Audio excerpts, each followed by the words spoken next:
Good morning. Nice to see you all here. I think there's a chair right there, Daniel.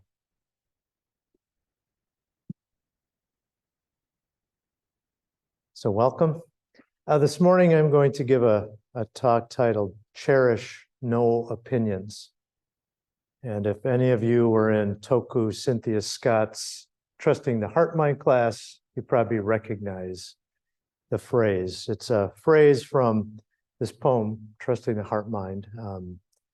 It's also known as the Shinshin Ming. We translate it as Trusting the Heart Mind, which is attributed to the third patriarch, Seng-san.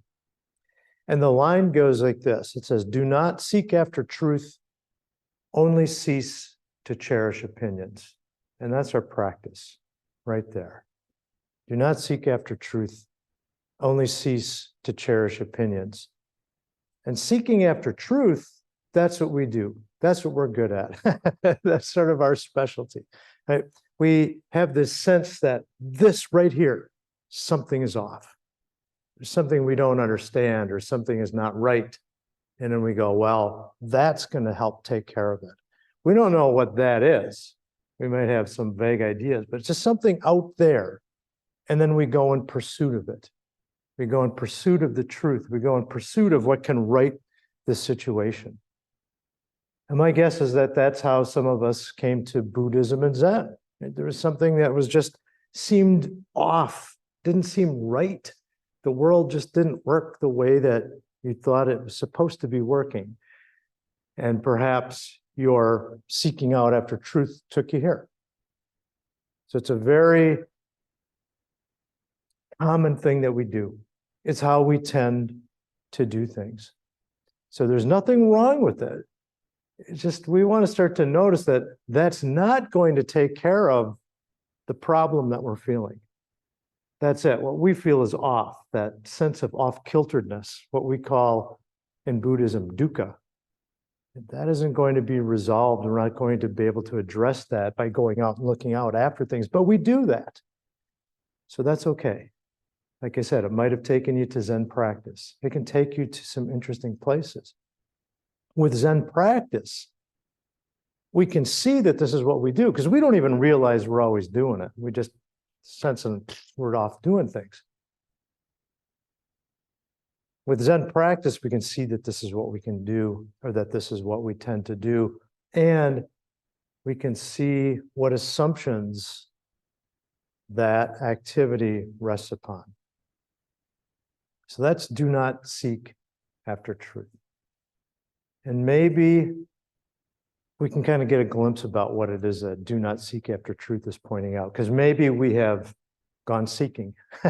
Maybe we've already done that and you've come up with that. I know that for me, in my life, the way that this showed up was not being happy.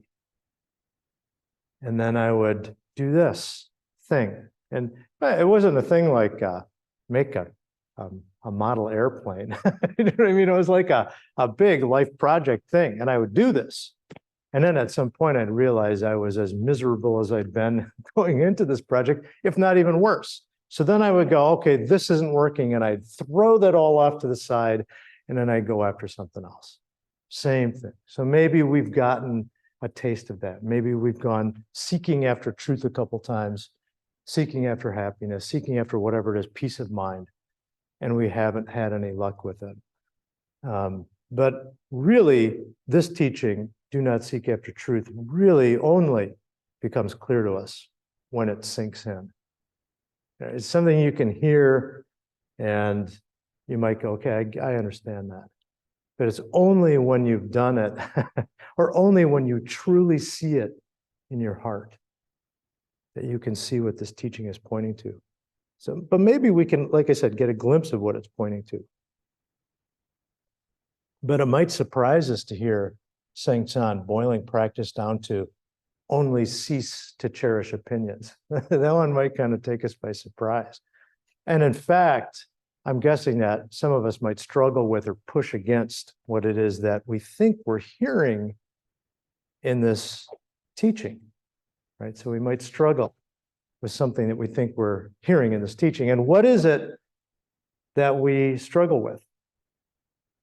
Well, there's another teaching that this do not seek after truth, only cease to cherish opinions always reminds me of. It's a different teaching by a 20th century Japanese teacher, Kodo Sawaki, very important figure in Zen Buddhism. And in my opinion, he's got a teaching that's similar to do not seek after truth, only cease to cherish opinions. I'd say even the only cease to cherish opinion parts of it, that actually makes clear for us what it is. It makes clear for us anyhow our resistance to the teaching, only cease to cherish opinions. And one of the reasons why it makes it so clear for us, I don't know if many of you are familiar with Kodo Sawaki, but he has a trademark style of teaching. And it's sort of like getting whacked upside the head. You know, it's sort of what it is. He just tells it very bluntly. It's often funny to some people. I discovered we did a study group on this, and what was one person's joke was another person's thing that made them infuriated. You know, but he has this teaching style. It's very blunt. And so this is what he said. He said, people often say, in my opinion, your opinion is no good, so keep your mouth shut. And then when we hear it put that way, then we might see why we struggle with Sengsan's more softly stated version of that. First of all, I just want to say, when we hear something like that, we might get caught up in our ideas about opinions and then miss what it is that the teaching's pointing out. I'd say we get caught up in the words themselves. So we'll hear those words, and this is true of Sawaki.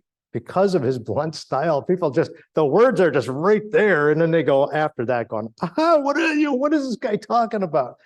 Right? We can do this also with other methods of Zen and Buddhist teaching, where a teacher will perhaps do something, and then we get caught up in what it is they're doing. We were just talking about this earlier today during practice period, and today was the final day of practice period. And practice period is an opportunity for people to sit in meditation and do studies together for an extended period of time, about 3 months. And so we just got to the end of that. And in our teaching today, we were talking about, or it came up, that when a Zen teacher does something, that a lot of times we get caught up in what it is the Zen teacher's doing. And we think, oh, that was the right thing to do, that thing that Zen teacher just did. Not realizing, as someone in the group pointed out to us, that it's really not what the teacher's doing. It's sort of the intention, or it's the perspective, not the perspective, but it's where that action is coming from. And it's often coming from a very different place than where we usually come from. Because we're so busy getting caught up in the stuff, right? The exact action or the exact words that are being put up. And then once we do that, then we start to see why ceasing to cherish opinions can be a struggle for us, because then we start saying things like, well, is he telling me to keep my mouth shut in the face of oppression and stupidity and this, that, and the other thing that I should be speaking up and out against? Or is he saying I shouldn't even have opinions? That's absolutely ridiculous. How do you not have opinions? And so we work on what it is that we're resisting. It'll be a little bit clearer as we go on in my talk, what I think it is that we're resisting there. But as we resist, life is going on. So as we're doing this, as we're cogitating and trying to figure out, what is that Sawaki guy trying to tell me? Or what is it that Sengsan is trying to say? As we're trying to clarify our opinion about the opinion that we think we're hearing being expressed by that Zen teacher, life keeps lifing, regardless of where we are with that. And sooner or later, we're going to be reminded of that. Wham, there's life. And it'll just stop us from all that nonsense. Might take a while, but it'll be there. Life will keep lifing, and we will bump up against it at some point. And there are many Buddhist, particularly Zen stories about that. Zen koans, if you've heard koans at all, they have this reputation of being these puzzling stories that don't make any sense. As Steve's teacher, Katagiri Roshi, pointed out to Steve when Steve was saying that he was puzzled by a koan, his teacher just made a face like he'd been sucking on a lemon and said, not a puzzle. So these things, they seem to us, if we have encountered a koan, it's like this puzzle that you can't answer with rational thought. But they're really just stories. They're stories about teaching, they're stories of teaching. And as such, as teachings, they're really just directing us back to, like Sawaki Roshi's words, like life, right? And we're going to come up against that right in a koan I'm going to share with you that kind of just addresses our tendency to get caught up in the weeds. And while we're getting caught up in the weeds, we're missing out on what's actually taking place. This particular koan is called Yunmin's 60 Blows. 60 blows, that's a lot of blows. So we have a student, Dongshan, who's very well, one of our ancestors in this lineage, actually the founder of the school of Soto. This is Soto Zen we practice here. And Yunmen is his teacher. Dongshan went to Yunmen, who said, so Yunmen now, the teacher says, where are you from? And Dongshan says, is there a chair we can get? Yeah, thank you. One moment, we'll grab a chair for you. So Dongshan says, or Yunmen asked Dongshan, where are you from? Now, I'll get into this in a second. I just want you to hear the actual dialogue here. So Dongshan says, from Jiangxi, master. Yunmen said, where did you spend the summer practice period? Dongshan said, at Baoqi Monastery in Hunan. Yunmen said, when did you leave there? Dongshan said, on the 25th day of the 8th month. Yunmen said, I will give you 60 blows with my stick. The next day, Dongshan went to the abbot's room and said, Master, you gave me 60 blows yesterday. I don't understand what my fault was. Yunmen cried out, you rice bag, have you been prowling around like this from Jiangxi to Hunan? Hearing these words, Dongshan had great realization. And that's the sort of thing where we go, yeah, this is how these koans work. But if we just look at what's going on here, I think we can see how this is pointing out to us what we tend to do, how we tend to be moving through our lives, and then the teacher trying to direct the student back to what's actually taking place, rather than to, all the scenery that's showing up in our lives. It's stuff that we get caught up in. So Dongshan, when he arrives at his, I'm guessing he's just going to visit the teacher. So in the teacher's room, Yunmen says, where are you from? The Dongshan, right there, he's got an opportunity. You're going to have a meeting with a teacher like Yunmen, but a teacher at all. And it's in this context of being in a monastery, of taking up this practice. And he says, where are you from? You're not asking you where you just came from, So Dongshan, when he says, I'm from Jiangxi, seems to miss the mark. But, and here's the thing about this. Then we go, oh, the right answer is not to say that you just came from Jiangxi. But now you're doing this game that we do. We go, oh, there's a right answer. The right answer is if I tell them, right? Just as I was telling you before, we get caught up in the words that a teacher's saying or the actions a teacher might make. Oh, that's the right thing to say. So we go, oh, I shouldn't tell them I'm from Jiangxi. And that's the thing is, actually, the way reality is showing up, Dongshan had just been in Jiangxi or maybe studied in Jiangxi. So that's not the wrong answer, depending on the spirit with which you're asking that question. This is where it gets interesting. Then Yunmen just kind of tests Dongshan and he asks him further questions like, where were you last summer? When did you leave there? You can just see Dongshan getting caught up in the relative world and the stuff of this and that. And that's when Yunmen says, I'll give you 60 blows, brings him right back here. So he's thinking about, what did you do last summer and where have you been and where are you going? He's got all these ideas, bring him right back here. Where are you from now, right now? How do you answer that question now? Can you answer that question right now? So he brings him right back. And then Dongshan does what I think many of us would do in that circumstance. What did I do wrong, right? So he comes back to the master and he goes, you gave me 60 blows yesterday. I don't understand what my fault was. And of course, then Yunmen says, you rice bag, right? Which is just like, you're just good for storing rice. This is what you put in, that's about it. But what he's really trying to help Dongshan, and he does help Dongshan see. He says, "You rice bag, have you been prowling around like this from Jiangxi to Hunan? So going from here to there with these ideas that he's got."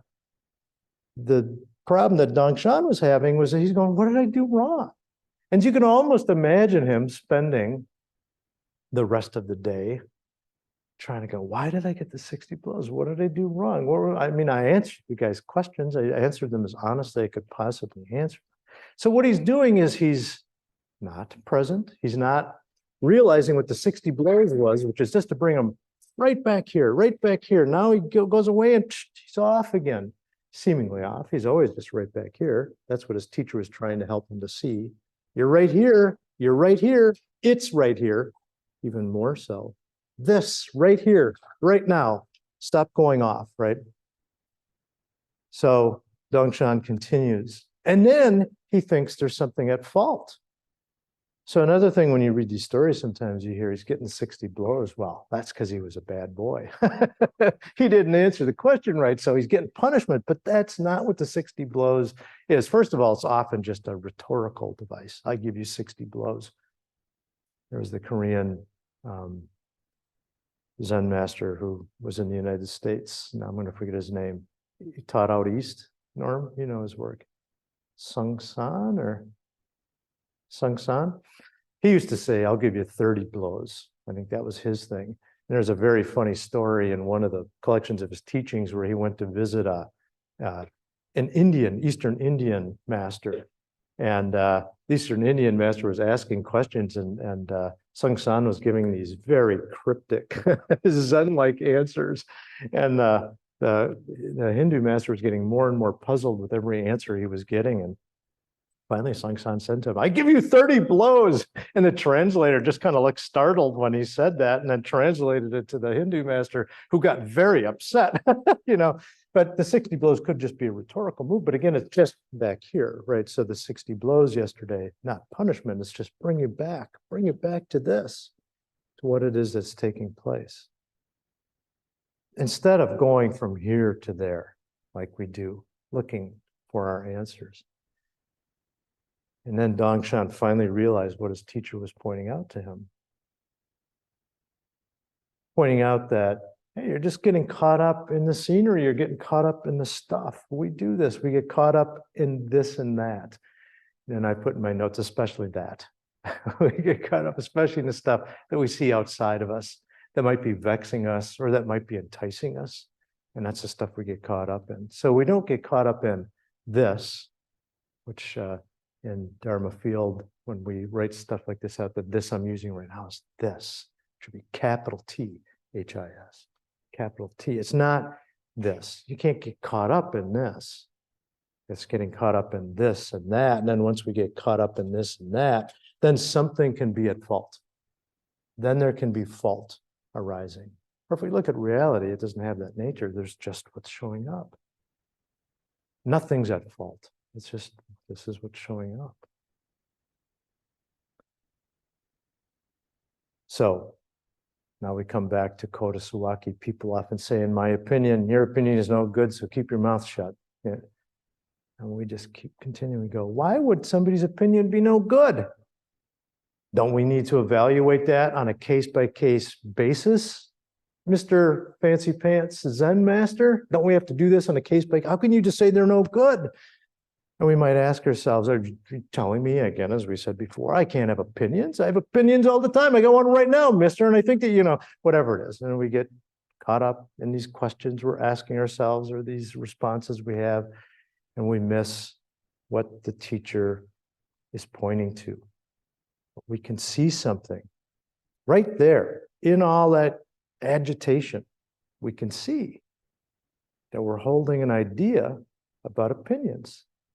Something about opinions that he said that pushed our buttons, and we have ideas about them. And one of the things we don't see that makes this very clear is we don't necessarily see our opinions as opinions. Think about that.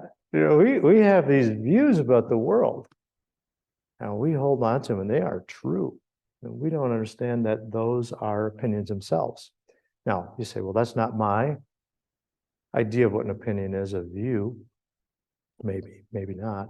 I did look it up, the word opinion, in Merriam-Webster dictionary. So the classic dictionary, you're going to hear a student say, liberty, Merriam-Webster defines liberty as, that kind of thing. We got Merriam-Webster, and they tell us opinion is a view, judgment, or appraisal formed in the mind about a particular matter.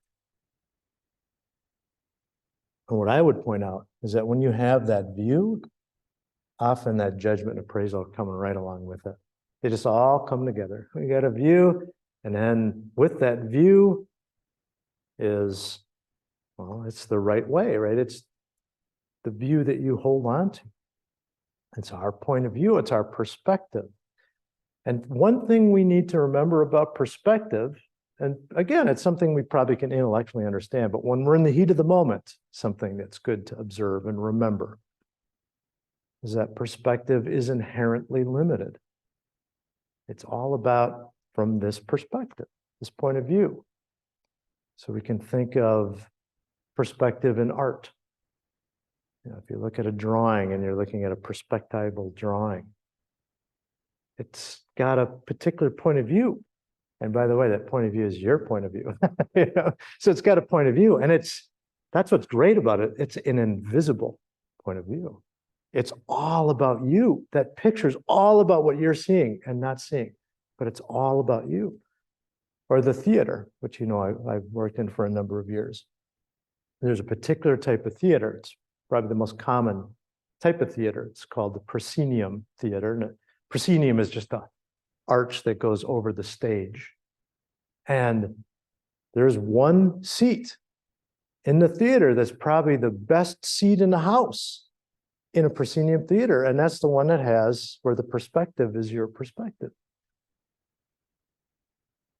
So there is one seat. Just know, you go to the Guthrie Theater and they're going to do a show in the proscenium theater. Try to get in the middle, right in the middle. I got fortunate. I was telling somebody this the other day. I was in London, and it was many years ago now. And when I was there, I saw that Kenneth Branagh was performing Hamlet. And this was the famous production of Hamlet that he eventually turned into a movie, but he hadn't turned into a movie yet. And I remember thinking, wow, I can't believe I'm in London while Kenneth Branagh is performing Hamlet. And of course, as you might imagine, the play was sold out. But they had rush tickets.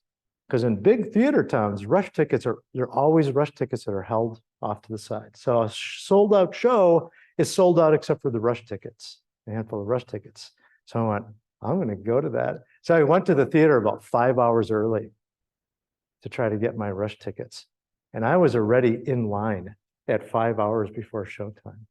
When I got my tickets, I had the catbird seat. I was right there, right where the whole play was like. I was right in the middle of the theater. I mean, it was amazing. Not too far away from the stage and right in the middle of a row. I mean, it was perfect. So, and that's the thing. That's what makes perspective so difficult, is it's for us. It's our point of view. So we don't even realize that we have these point of views. We don't realize that we're holding opinions a lot of the time. But again, the nature of viewpoints is that they're inherently limited. They just have to be. That's their nature. This is the view from which I'm seeing this. There are going to be things you can't see. I mean, you can just think about right now where you are and just think about what you can see. It's just that simple. It's the same sort of thing. You can't see what's behind you. You probably can't see too far. I don't know, but there's just a limited, and you can only see so far. And there's a wall that's going to be there, and curtains and such. So we know that it's inherently limited. That's the nature of views. Now, this doesn't make views wrong unless we think that our viewpoint is the truth. And usually when we mean the truth, we mean the capital T truth, right? So we just want to remind ourselves that views are from a limited perspective. And there is a teaching, a writing, a nice passage. I'm trying to find the right way to introduce this. It's from a very well-known teaching in Soto Zen tradition. It's a document, a fascicle that's titled "The Realization of Ultimate Reality," which those of us who take it this way recognize as the Genjo Koan. That's by Dogen, who's a very important figure in our lineage. And he writes about the nature of reality and how it can't be bound to any particular view, but how it is that when we just look out, we're just looking out from this point of view, and that it's not really what's taking place. So Dogen tells us when Dharma has not, and Dharma is truth, when Dharma has not yet fully penetrated our body and mind, we think we're filled with Dharma. So when we don't have full realization of truth, we think we are filled with truth. That's what I'm saying, that perspective, we don't realize that it's limited. When Dharma is fully realized in our body and mind, we know some insufficiency. Then we know that we are inherently, from that perspective, we're limited. There's some insufficiencies. And then he gives us an example. This is really what I wanted to share. For example, when we sail out upon the mountainless sea, so now we're going out to the sea and there's really nothing for us to be able to grab hold of anymore. He says, we see no other aspect but the circle of the sea. Just turn around, all we see is the sea. And that's it, circle of the sea. Turn around, there it is. He says, yet the great ocean is neither circular nor square. It has other inexhaustible qualities besides.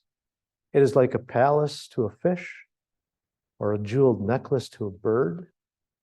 Yet, as far as our eyes can see, it appears round. It is the same thing with all things. The dusty world, and that's this world that we live in, the dusty world, and the inconceivable world beyond it assume many aspects, but we can see and understand only to the extent our eye is cultivated through seeing. So again, are we seeing our limited perspective as limited? Can we see beyond, in a manner of speaking, our limitations by realizing our limitations? To realize the nature of all things, we must know the qualities of seas and mountains beyond seeming square around, are without end, and we should realize there are many worlds in all directions. This is not only so in worlds around us, it is so right under our feet, even within a single drop of water. That's the nature of reality. It shows up to us in this limited way, but it's not limited. We can see that. We can truly be aware of when we're seeing from what our perspective is. I'll put it that way. So Sang San then points out that we shouldn't cherish our opinions. That's our views. We shouldn't cherish our opinions. And as Cynthia pointed out in her class, the key word there is cherish. So when we first hear something like that, we might put up our dukes and say, what about, I gotta have opinions, everyone's got an opinion, that kind of thing. But Sang San's just saying, don't cherish your opinions. So it's not have an opinion, it's don't cherish your opinions, don't hold it dearly, don't hang on to it, don't believe it. Now I've encountered sometime over the past few years, I encountered it here and there, so I can't really tell you where I've encountered this. I think most recently it might have been in an episode of a podcast I listen to from time to time called Hidden Brain, which if you haven't listened to it, I do recommend it. It's interesting. And it's studies have shown, or at least these people have suggested, there are charlatans, these people who are out there trying to pull one over on you for one reason or another. And they effectively get themselves into a bubble at some point where it's their things that they're spouting out, and then their sycophants that just repeat back to them the things that they're spouting out. So these very things that they were inventing, they start to believe in them after a while. And they become very convinced that what they're saying is the truth. I thought that was very interesting. I'd bring up some names, but once I do that, then we're going to come back to Sawaki Roshi territory, and people are going to be going, wait, But you can just think about figures you probably have encountered, in mass media, who you just go, How could they possibly believe that? And just know that it probably didn't start that way. It started with something else, but boy, then we get our opinions, we start to hear them back, and we go, that's pretty good. Sometimes I'll take something like an idea that I have about something, and I don't know, I repeat it 3 or 4 times, and next thing I know, I'm holding on to that as if it really happened that way, So, and then somebody has to like go, did it really happen that way? And I have to trace back where I got my idea from and go, oh yeah, it was really a theory that I had. And I convinced myself very quickly that it's true, because we all do that. So I say charlatans do this, but we all do this, right? We start to believe our opinions. So all Sengsan is saying is cease to cherish opinions. Don't hold on to them. Don't hold them dearly. Be able to let go of your opinions. Can you do that? Think about the times we live in right now and how hard it is for people. And they'll give you all kinds of reasons why they don't want to let go of their opinions. But just think about that. But one thing, I'll close on this note, is it might be one thing for us to hear, all right, cease to cherish opinions. I can handle that. And I'd say be wary of that, by the way. You're encountering something and maybe it kind of rubbed you the wrong way, and then you allow yourself, well, I'll that one I can accept, Because what are you doing there? Just notice what it is you're doing when you do that. But when we get back to Sawaki Roshi, they're like, well, he didn't tell us to cease cherishing opinions. He told me to keep my mouth shut, right? That seems to be a whole different thing. But I don't think so. I don't think so at all. I think Sawaki Roshi is recalling another profound teaching that we encounter here regularly at Dharma Field. It's one of the precepts. And the precepts are teachings that we have that help us to see when we have strayed from the way, when we're getting caught up in confusion. And with these precepts, we teach the precepts of the one mind. They have teachings that go along with them from a teacher. And his teachings kind of open up these precepts. So this precept that I have in mind is the precept, the follower of the way does not speak deceptively. We think about Sawaki Roshi, he said, keep your mouth shut. Your opinion is no good. Keep your mouth shut. What's he telling us?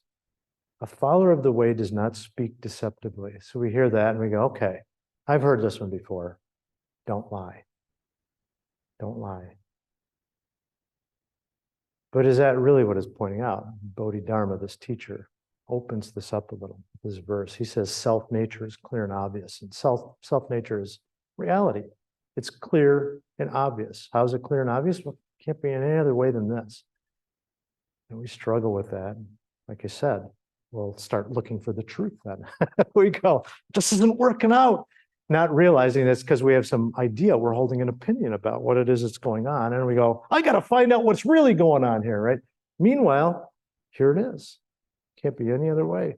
It's clear and obvious. Bodhidharma goes on, he says, within the unutterable Dharma, not speaking a single word is called the precept of not committing false speech. So there you get to what Sawaki Roshi is saying. Your opinion is no good, so keep your mouth shut. Bodhidharma says, within the unutterable Dharma, truth, absolute truth, it can't be uttered.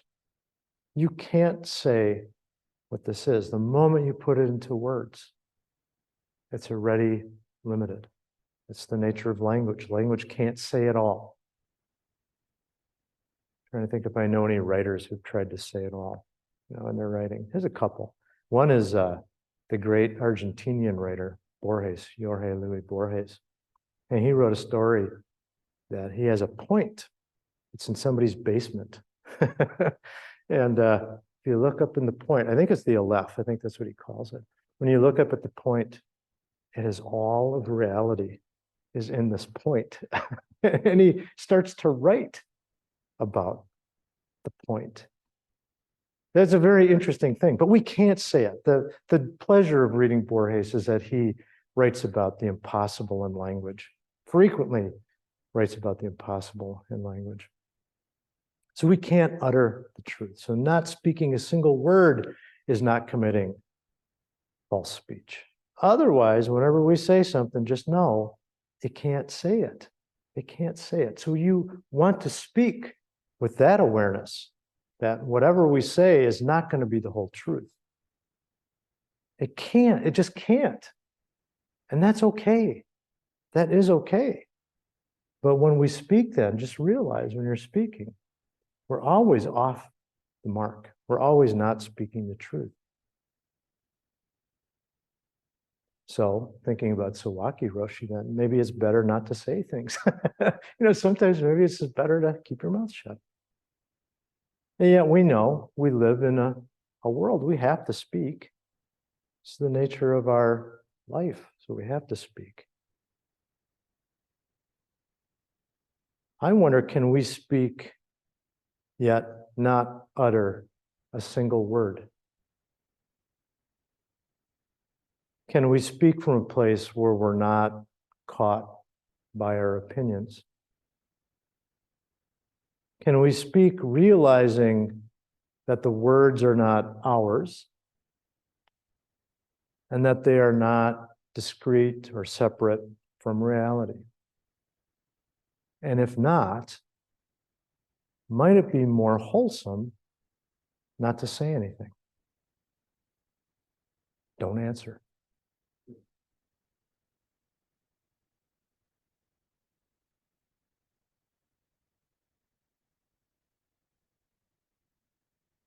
That's where my talk ends. So I don't know if people have questions or comments, but now would be the time to do that.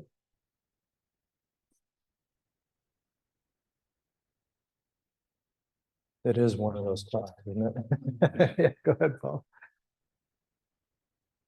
So I'm a big fan of Branagh. How was his Hamlet? A big fan of Kenneth Branagh. Kenneth Branagh. Yeah. How was his Hamlet? Yeah. It was spectacular. Yeah. So I love that about language because that would be my opinion. And only it seems to me, only in almost like that kind of formal setting where you're putting something on the line that is not in that casual quality that we're in much of our day. So kind of a question in there. I'm not sure what it is. Which is, can you kind of reformulate it a little? Well, that's a very formal setting where you go into a teacher and there's some awakeness that is taking place. And still not quite sure I get the gist. So the follow-up is, and then Sorry. so then what about that though? So that's a very formal setting. Yes, whereas that question I just asked you, Brandon's performance, is I see. A question that if we were writing copy in retelling that conversation, I would have wanted to know. You spent all that time getting that brush teeth. Fantastic, that's a really big effort, and you got to see you got to see it in the house. Yeah. And then I would take that story and I would go home and I would tell my wife that story. And she, it's great, So and I enjoy that. I enjoy those friendly conversations. Yeah. Well, again, so it's not about not having opinions and even cherishing, as I understand what you're saying, you enjoy that. So just think your question, how was the Kenneth Branagh performance? And I said spectacular. What I wouldn't want to do is, let's say somebody else saw the exact same performance and they said, yeah, and by the way, I'll just let you know, critics were a little split on what Kenneth Branagh was up to in that production. So Somebody might say, yeah, I don't know. I don't think Brenna really brought anything to it that we haven't already seen before. You know, it wasn't that great of a production for a guy who's supposed to be our premier interpreter of the Bard. It didn't seem to be all that premier of a, and then I go, no, this was fantastic. And then we start, you know, and that could be fun to kind of talk about our different perspectives. But I've seen people get really upset about stuff like that. You know, so just that kind of evaluation, just something that's seemingly casual, you can see how easily we're actually holding on to our opinions and we think it's true. I was trying to remember a story that happened in my life where I was talking about something just like this. It was a movie and I couldn't remember how it played out. I just remember I got kind of cheeky after a while because we were disagreeing with what was David Lynch's best film. And these people said Wild at Heart. And if any of you are David Lynch fans, you would know, just like I do, that Wild at Heart is not David Lynch's best film.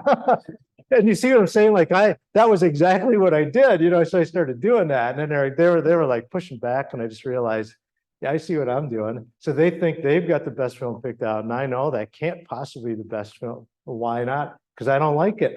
You know, you can really get down to it. That's what it's about. So then I don't remember. That's the part I couldn't remember is how I put it. I made sure that I made clear to them what we were both doing. I got very cheeky about it, and then we all laughed. So, but yeah, you're right. We like things and we don't like things. That's okay. Just notice that. You know, notice that how much do you like it? How to the mat are you willing to go on this? You know, again, I'm going to use an example from film just because it's something I'm interested in. When I was younger, I used to read Pauline Kael, the New Yorker reviewer. And I don't know if you've ever read Pauline Kael, but she bloodied some noses in her reviews. You know, she had opinions about stuff and she was sure they were the right opinion. She'd see a movie once and she'd never change her mind about it and rarely even see the movie again after that.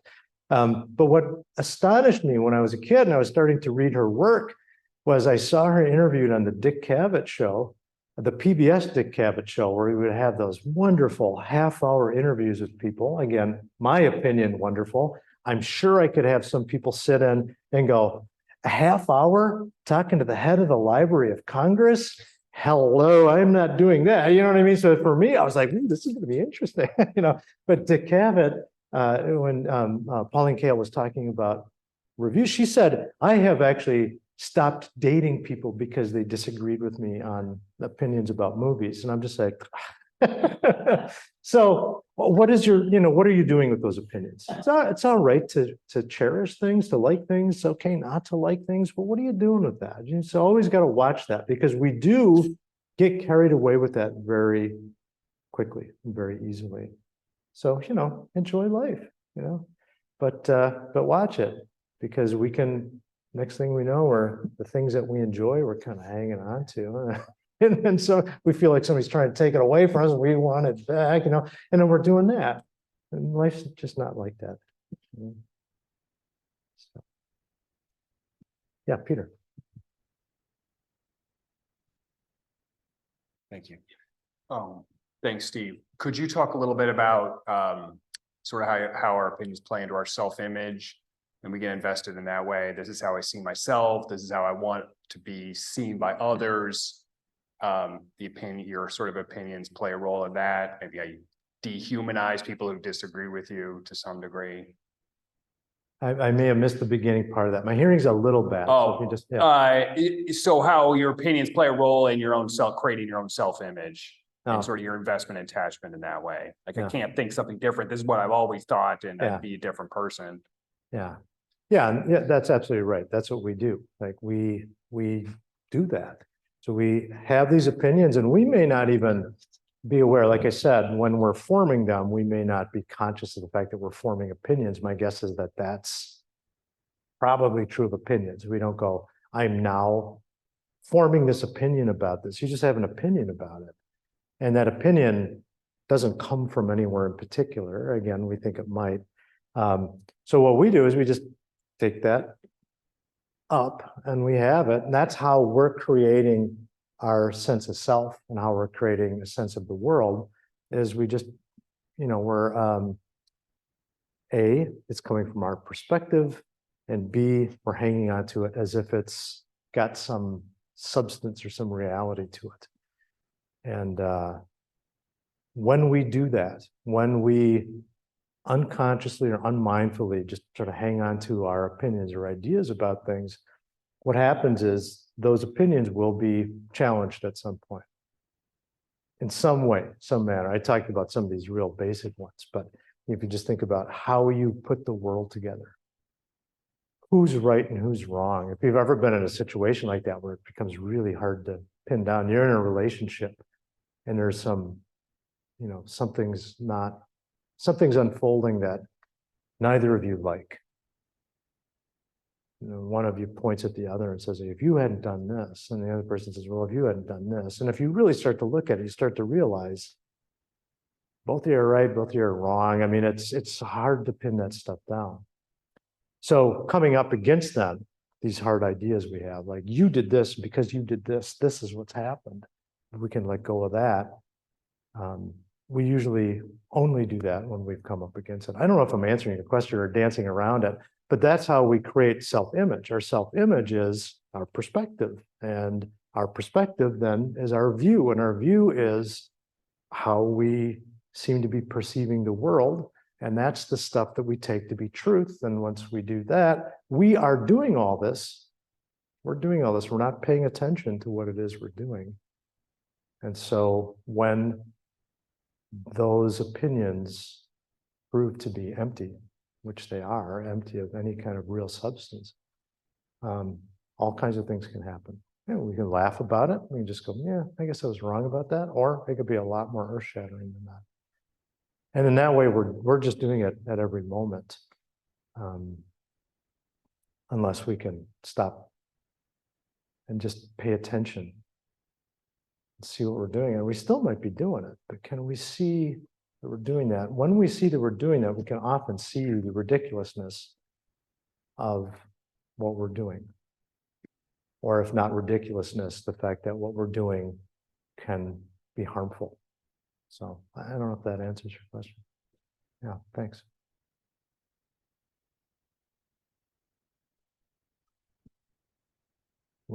Roger.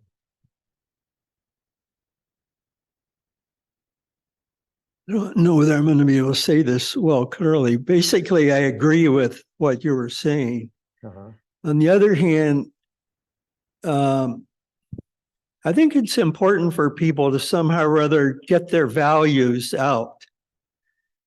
Where I grew up, it was easier to know what people were for and what they were against. And ever since I came to Minnesota, I've been struggling with this Minnesota nice thing. Not all Minnesotans are like this. I found that people from the Iron Range in Minnesota are more straightforward.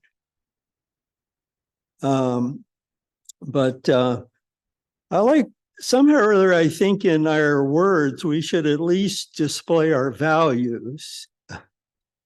It's maybe a thin line. Like I had a friend from childhood, you mentioned something about Pauline Kael, and I had a friend from childhood who lives in Florida now named Tim Thompson. And many months back, we used to communicate occasionally.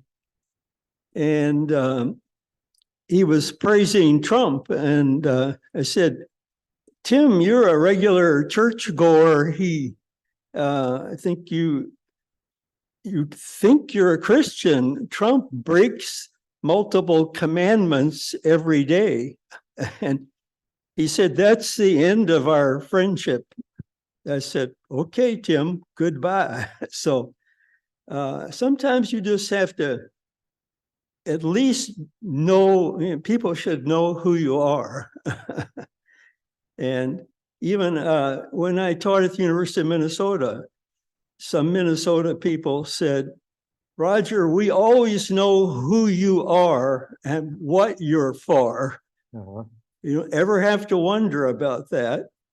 And that's a good thing about you. So then the question would be, so is that Roger? Is that who Roger is? Who you are and what you stand for? Because that is the difficulty we have, is as we create an identity. It's true, yeah. Yeah, very much so. So, again, I'd be a little wary of thinking the teaching saying, don't have opinions. You can't help but have them, and never express your opinions. Like I said, can you express your opinions in a way that expresses not expressing opinions or not getting caught up in it? Yeah. So it's really, you do want to ask yourself, what does the situation call for? But just as you were a little bit in your description, what happens is that people identify with these opinions. They go, this is who I am. So then you can see that identity is at stake here. And what are you talking about? What is that identity? That is where we get lost. What are we talking about when we talk about that self? What is that identity? So along the lines of what Peter's pointing out, it's often something we've constructed over the course of our life that if we start unraveling it, we realize it's not really quite there. Once your opinions get taken away from you forcibly, then you really start, if you can't hold that opinion anymore, and that was something you identified with, and who on earth are you at this point? Well, who have you always been? So yeah, and one last thing I wanted to say is that, I think in what we do and what we say, whether we know it or not, we're always expressing our values. We're always doing that. People pay attention. You can see it and you can hear it. You can try to hide it all you want to, but it's right there. Because reality is showing up the way it's showing up. And if it's showing up, you're holding all this stuff, that'll show up for sure. Maybe not in the ways you intend, but it'll show up. Any other questions or comments? And these have been great questions. I thought at the end of a talk like that, people go, well, I don't want to say anything now. All right. Well, we're almost done with the hour. So thank you for being here today.